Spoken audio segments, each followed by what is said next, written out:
कलिंग सेनार साधारण संपादक जे आज्ञा देखु सारा ओडिशावासी जे वर्तमान आमर 3,30,00,000 कोटी टंका वर्तमान आमर ओडिशावासी ठारू बैंक कलेक्शन करी कलेक्शन करी बैंक ताले आज्ञा जदि भी प्रति पंचायत रे 100 जन को ऋण दे पार किए प्रत्येक बैंक किंतु से माने यही भली सुविधा न करैकी जो प्रकार मनमानी करिसंती किंबा ओडिशावासी को चून लगेइचंती तेणु ता विरुद्ध रे आज आमर प्रेस मीट थिला जे कि आमर साधारण संपादक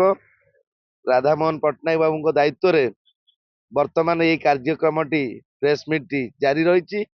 तेणु आमे आगामी दिन रे बैंक सम्मुख रे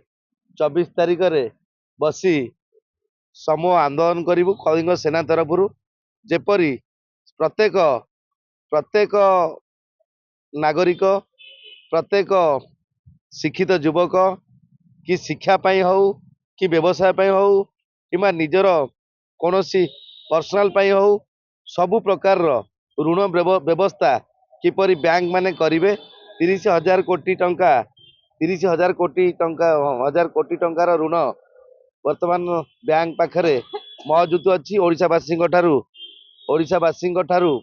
वर्तमान कलेक्शन करिसंती। तेणु आमे कलिंग सेना तरफ दृढ़ निंदा करुचु दृढ़ प्रतिवाद करुचु। तेणु कलिंग सेना आगामी दिन में राजरास्ता को ओल्लैब 30 लाख कोटी टंका जो हेरफेर माने पाखरे ओडिशा कलेक्शन करा जायछि ताकू से माने नहीं विभिन्न प्रकार व्यावसायिक किंबा राजनैतिक उद्देश्य रे बैंक सहयोग करुच्ची किंतु साधारण जनता साधारण नागरिक तो वर्तमान सेमानंकर अणदेखा रही। तेणु प्रति पंचायत को किपरि 100 जन